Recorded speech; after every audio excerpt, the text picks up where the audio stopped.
Il y a une évolution stratégique sur le front, les Russes ont été déconnectés de Starlink dans les dernières 24 heures, et ça change tout. J'en ai parlé aux Français qui se battent dans l'armée ukrainienne, ils me disent qu'il y a vraiment une baisse de l'intensité, l'artillerie russe vise moins bien, ils ont plus de drones, donc faut que je vous explique.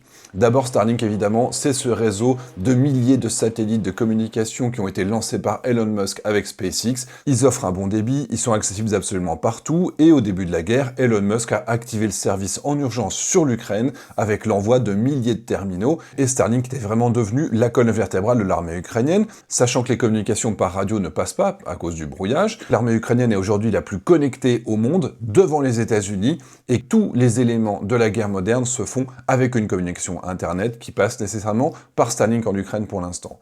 Par exemple, la communication entre les postes de commandement et les unités sur le terrain. Pour une équipe sur le front qui aurait besoin de munitions ou de nourriture, c'est comme ça qu'ils informent leur chef. Et en sens inverse, c'est par Internet que les hommes qui tiennent le front sont avertis qu'un futur assaut russe est en train de se préparer, ou même si des drones russes d'observation sont autour d'eux, ce qui les empêche de faire leurs opérations, comme ce que vous pouvez voir ici sur cette vidéo, où chaque soldat qui est sur le front peut avoir une visibilité complète sur ce qui se passe autour de lui, y compris la présence des FPV russes et des drones d'observation.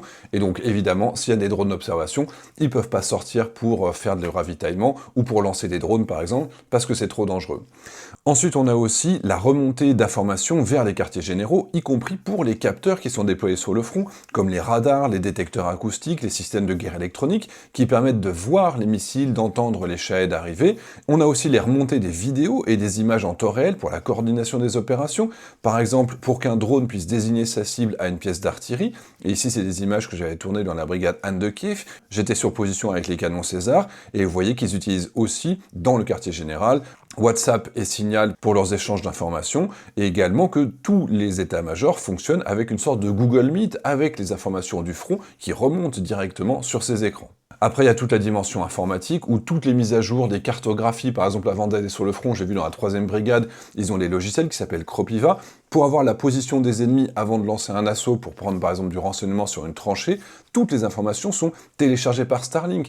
De la même manière, la mise à jour des logiciels de guerre électronique pour les systèmes qui sont sur la ligne 1, ou alors pour les gros drones, une vidéo qui sort prochainement dans la zone de Sivers que j'étais avec eux, eh bien le téléchargement des informations de mise à jour des drones se fait également par Starlink. C'est absolument indispensable. Et puis il y a aussi l'aspect moral. Là par exemple, je suis un petit peu sur les arrières, à une quinzaine de kilomètres du front, tout le monde a Internet, ils sont connectés, y compris dans leur bunker, ça leur permet aussi de tenir psychologiquement en ayant la possibilité de toujours être en contact avec leur famille, ou simplement regarder des films pour passer le temps.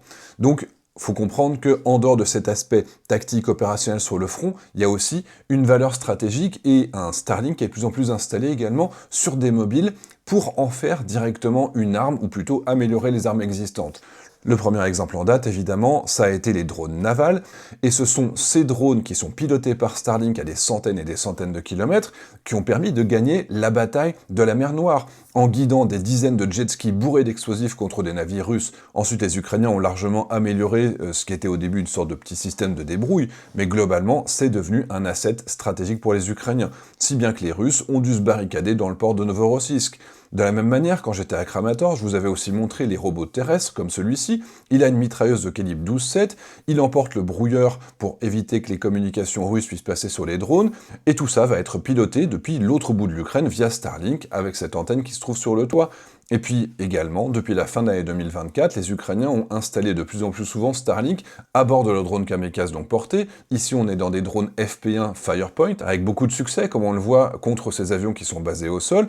Mais Starlink a aussi un tel débit et une latence acceptable qu'il est même possible d'attaquer des hélicoptères en vol alors qu'ils se trouvent à dizaines de kilomètres sur les arrières du front et qu'ils volent en très basse altitude, ce qui ne permet pas de les détecter et donc de les abattre avec des systèmes de défense aérien classiques.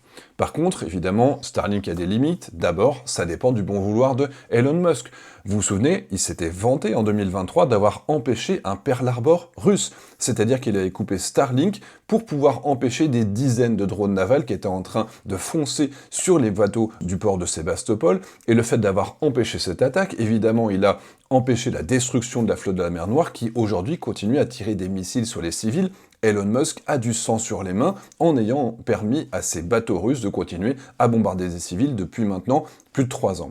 La même chose à la fin de l'année 2022, quand les Ukrainiens étaient en train de réussir leur grande contre-offensive, ils libèrent 20 000 km², les zones de Kherson, les zones de Kupiansk. Eh bien, on sait désormais qu'Elon Musk avait peur que les Ukrainiens soient trop efficaces, et donc il avait simplement coupé le système sur les zones qui étaient en train d'être reconquises. Et pour éviter que l'efficacité de l'armée ukrainienne repose désormais sur le bon vouloir d'Elon Musk, eh bien, évidemment, c'est le ministère des Défenses et des Armées américain qui a repris en compte Starlink.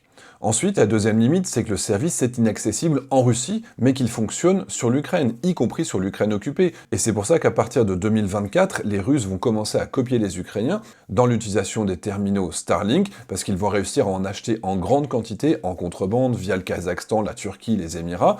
Puis ensuite, ils payent simplement des abonnements avec des cartes bancaires étrangères, notamment européennes, pour passer inaperçus. Et ça a permis à l'armée russe d'égaler les bonnes tactiques ukrainiennes en ayant plus d'efficacité dans le ciblage. Et tout ça, évidemment, ça donne un pouvoir égalisateur. Mais il y a un autre problème, c'est que les Ukrainiens, eux, quand ils utilisent Starlink, par exemple, sur des missiles, ils ne peuvent l'utiliser que sur l'Ukraine et l'Ukraine occupée. Donc c'est la Crimée, avec beaucoup d'efficacité. Mais par contre, pour les Russes, quand ils vont commencer à partir de la fin de l'année 2025 à installer eux aussi des Starlink sur des missiles, eux ils peuvent toucher toute l'Ukraine, jusqu'au bout du pays. Et là, évidemment, ça donne un avantage aux Russes, alors que jusque-là, les Ukrainiens arrivaient quand même relativement facilement à intercepter les drones russes, par exemple avec les intercepteurs Sting. Mais le problème, c'est que quand il y a Starlink à bord d'un drone kamikaze, par exemple Shahed, il va plus être obligé de voler à plusieurs centaines de mètres d'altitude, d'où il est facilement identifié, détecté et détruit. Ils vont pouvoir le piloter en temps réel, en suivant le terrain, en étant très bas, et donc en étant moins visible de la part des radars. Et puis le deuxième élément, c'est que quand vous arrivez sur un aéroport, si vous avez lancé votre Shahed sur un aéroport en pensant qu'il y aura peut-être des avions à tel et tel endroit, entre le moment où vous prenez la photo satellite, que vous envoyez le Shahed et qu'il arrive 6, 8, 10 heures plus tard, ces avions ont peut-être bougé. Là, quand vous êtes capable de piloter le Shahed jusqu'à l'impact, ce qu'on voyait avec les images ukrainiennes, eh bien ça permet aux Russes de cibler et d'avoir des strikes efficaces, par exemple pour détruire des hélicoptères. On voit qu'ils ont aussi détruit des maquettes, des faux F-16 que les Ukrainiens ont mis à quelques endroits dans le pays pour pouvoir faire en sorte que les Russes gaspillent des munitions, mais globalement ça voulait dire que les Russes avaient cette possibilité.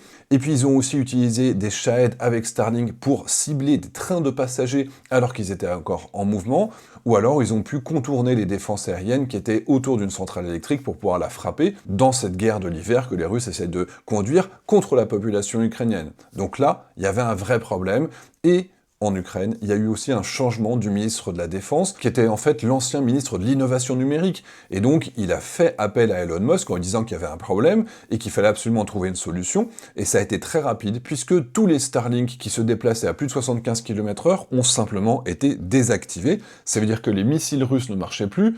Le problème, c'est que les missiles ukrainiens non plus ne marchaient plus. Donc ça, c'était un système égalisateur, et puis au final, ils ont trouvé une solution en moins de 3 jours, c'était de mettre en place une liste blanche.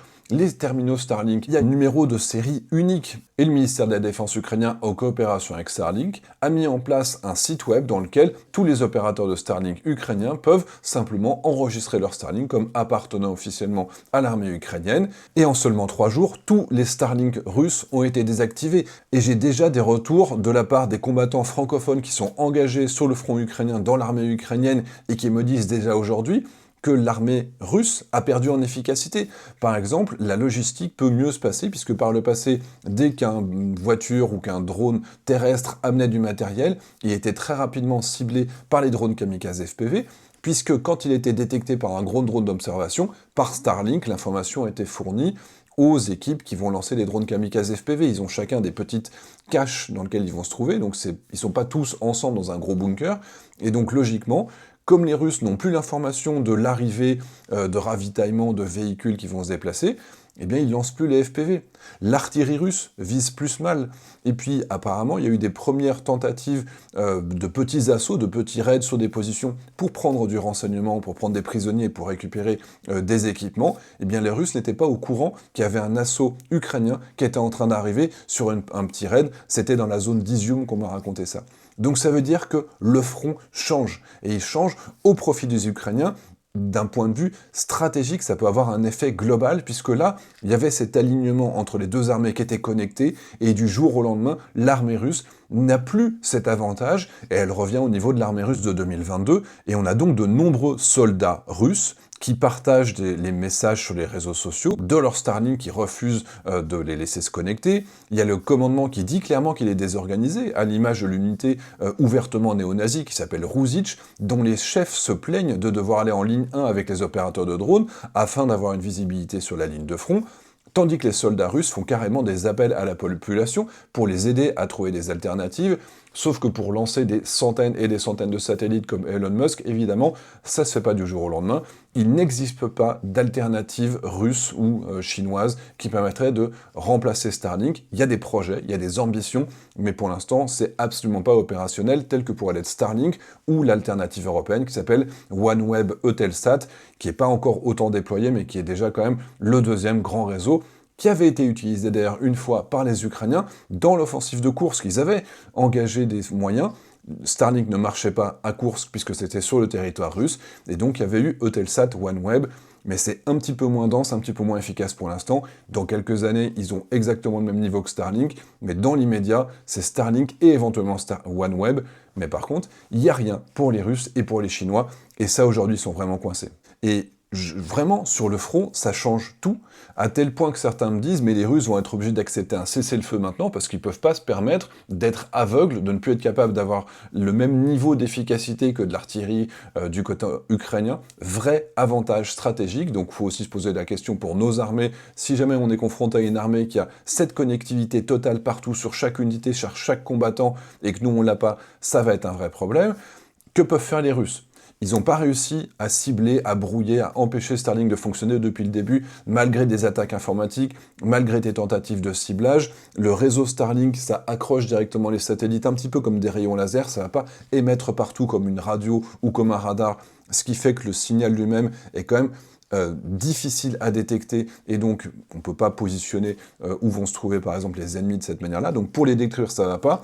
Pour les bloquer, ça ne fonctionne pas. Et donc il y a une autre option, c'est que les Russes, ça a été révélé il y a quelques mois par les services de renseignement occidentaux, ont développé une sorte de satellite qui libérait des dizaines de milliers de billes d'acier qui iraient dans tous les sens et qui aboutirait finalement à la destruction de ce réseau Starlink. Jusqu'à maintenant, vu que les Russes s'en servaient, eh bien évidemment, ils n'ont pas utilisé cette méthode, mais maintenant, on peut peut-être se poser la question, est-ce qu'ils voudraient détruire tout le réseau Starlink? Et a priori, cette destruction, à partir du moment où cette fusée serait lancée avec ces shrapnels de l'espace, ça pourrait aboutir à la destruction des réseaux de communication en basse altitude type Starlink en seulement quelques mois. Ça parce qu'une fois que vous détruisez un satellite, ça fait plein de débris, un petit peu comme on l'avait vu à l'époque quand les Chinois et les Américains avaient fait une démonstration de force en détruisant juste un satellite.